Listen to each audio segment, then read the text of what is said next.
প্ৰথমতে মই সকলো অসমবাসী ৰাইজলৈ খুব টাং জনাইছোঁ। আমি দীৰ্ঘদিন ধৰি টাই আহোমৰ লগতে অসমৰ খিলঞ্জীয়া লোকসকলৰ ন্যায্যপ্ৰাপ্ত দাবীত আমি আন্দোলন কৰি আহিছোঁ।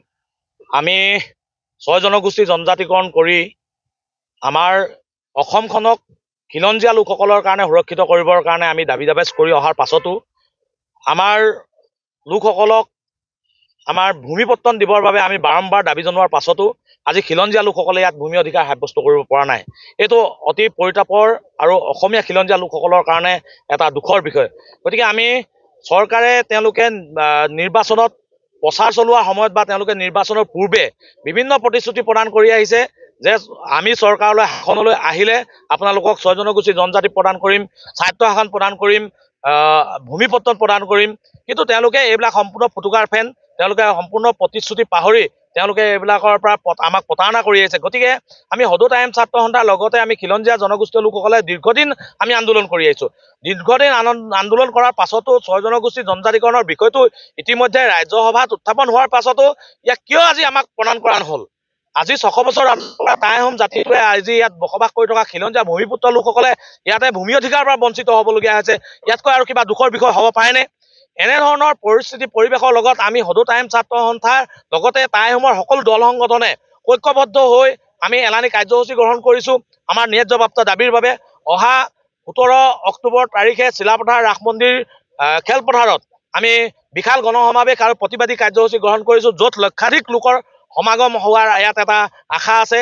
আৰু 19 অক্টোবৰ তাৰিখে ধেমাজিৰ কাছাৰী মৈদামত আমি বৃহৎ এটা জোৰ সমদল আমি কাৰ্যসূচী গ্ৰহণ কৰিছোঁ। তাতো আমাৰ লক্ষাধিক আমাৰ লোকসকল তাত সমবেত হ'ব।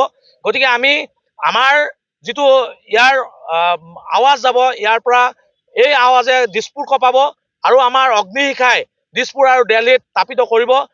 গতিকে আমি তেওঁলোকে যেতিয়া যদি এই তাপৰ পাছতো এই কঁপনিৰ পাছতো যদি তেওঁলোকে আমাক ন্যায্যপ্ৰাপ্তি দাবী প্ৰদান নকৰে, তেতিয়াহ'লে আমি 26ত চৰকাৰৰ বিৰুদ্ধে কঠোৰ হ'বলৈ বাধ্য হ'ম। আমি কঁকালত টঙালি বান্ধি তেওঁলোকৰ বিৰুদ্ধে আমি খাৰা হ'বলৈ আমি বাধ্য হ'ম। গতিকে আমি 26ৰ পূৰ্বে আমাৰ এই ন্যায্যপ্ৰাপ্তিসমূহ দাবী প্ৰদান কৰিবৰ কাৰণে আমি চৰকাৰক শেষৰবাৰৰ বাবে আমি দাবী জনাইছোঁ। আমি সকলো ঐক্যবদ্ধ হৈ আছোঁ।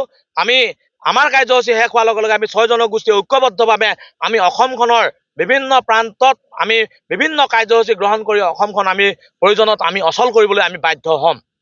আৰু এই ক্ষেত্ৰতে আমি বিশেষভাৱে গম পাইছোঁ যে আমাৰ এই অনুষ্ঠানবিলাক বিফল কৰিবৰ কাৰণে বিভিন্ন কূটকৌশল ৰচনা কৰা হৈছে। গতিকে আমি এই ক্ষেত্ৰত আমাৰ টাই আহোমৰ বংশধৰসকলক আমি বিনম্ৰ কাতৰে অনুৰোধ জনাইছোঁ যে আমাৰ এই অনুষ্ঠানটো বিফল কৰিবৰ কাৰণে বিভিন্ন কাৰ্যসূচী বেলেগ বেলেগ অঞ্চলত গ্ৰহণ কৰিছে। এই কাৰ্যসূচীবিলাকত গ্ৰহণ কৰাৰ বাবেই আমাৰ যাতায়াতৰ বহু অসুবিধাৰ সৃষ্টি হৈছে। গতিকে আমাৰ লোকসকলে যাতায়াতৰ সুবিধা কৰি দিব নোৱাৰিলেও আপোনালোকে নিজৰ নিজৰ ব্যক্তিগত বাহন লৈ হ'লেও এই অনুষ্ঠানটোত আপোনালোকে অংশগ্ৰহণ কৰক। যদি আপোনালোকে এই শেষৰণখনত অংশগ্ৰহণ নকৰে, তেতিয়াহ'লে যুগ যুগান্তৰলৈ আমাৰ উঠি অহা প্ৰজন্মসকলৰ অনাদি অনন্ত কাললৈ আমাৰ এই দুখৰ বোজা বা আমাৰ সমস্যাৰে জৰ্জৰিত হৈ থাকিম। আমি শেষৰখনৰ ৰণত আমাৰ সমস্যাসমূহ আমি নাইকিয়া কৰি চৰকাৰৰ পৰা আমি এই দাবী কাঢ়ি আজৰি আনিবলৈ আপোনালোকে ঐক্যবদ্ধ হ'বলৈ পুনৰবাৰ আমি সদৌ টাইম ছাত্ৰ সন্থাৰ তৰফৰ পৰা আহ্বান জনালোঁ। ধন্যবাদ। সদৌ টাইম ছাত্ৰ সন্থাৰ ধেমাজি জিলা সমিতিৰ তৰফৰ পৰা আপোনালোকৰ মাধ্যমৰ যোগেদি মই সকলো জনগোষ্ঠী টাই আহোম জনগোষ্ঠীয় সংগঠনৰ সকলো হৈ যি কাৰ্যসূচী আমি ল'ব বিচাৰিছোঁ, সকলোলৈ আপোনালোকৰ মাধ্যমৰ যোগেদি আন্তৰিক অভিনন্দন আৰু শ্ৰদ্ধা জ্ঞাপন কৰিছোঁ। আৰু আপোনালোকলৈ টাই আহোম ছাত্ৰ সন্থাৰ তৰফৰ পৰা আন্তৰিক অভিনন্দন জ্ঞাপন কৰিলোঁ। আশা কৰিছোঁ আপোনালোকে দুইটা কাৰ্যসূচীতে আমাক সফলভাৱে প্ৰচাৰৰ মাধ্যমত সহায় সহযোগিতা আগবঢ়াব। কথা হ'ল, সদৌ টাই আহোম ছাত্ৰ সন্থাই জন্ম লগনৰ পৰা টাই আহোমকে ধৰি 6 জনগোষ্ঠী জনজাতিকৰণৰ যিটো দাবী, এই দাবীটো উত্থাপন কৰি আহিছে। আমি সেই দাবীটো বহুত আমি আগবঢ়াই নি আছোঁ। কিন্তু মাজতে আমাৰ 2019 চনত ৰাজ্যসভাত যিহেতু বিলখন আহিলে, বিলখন আহি কেন্দ্ৰীয় চৰকাৰে ইতিমধ্যে আমালৈ নটিফিকেশ্যন জাৰি কৰি থৈছে যে 6টা জনগোষ্ঠী জনজাতিকৰণ হ'ব পাৰে। গতিকে অসম চৰকাৰে যিহেতু প্ৰতিবেদন দিয়া নাই, গতিকে 2026ৰ আগত আমি তেওঁলোকক ভাল ভাবেই আমি দাবী উত্থাপন কৰি আছোঁ। আৰু আমি এই কাৰ্যসূচীবিলাক শান্তিপূৰ্ণভাৱে শৃংখলাবদ্ধভাৱে আৰু 17 তাৰিখে অহা 17 তাৰিখে ইয়াতে গণসমাৱেশ আৰু 19 তাৰিখে ধেমাজি সদৰত জোৰ সমদল কাৰ্যসূচী, দুইটা কাৰ্যসূচী সফলৰূপায়ণভাৱে আমি কৰি যাবলৈ চেষ্টা কৰিছোঁ।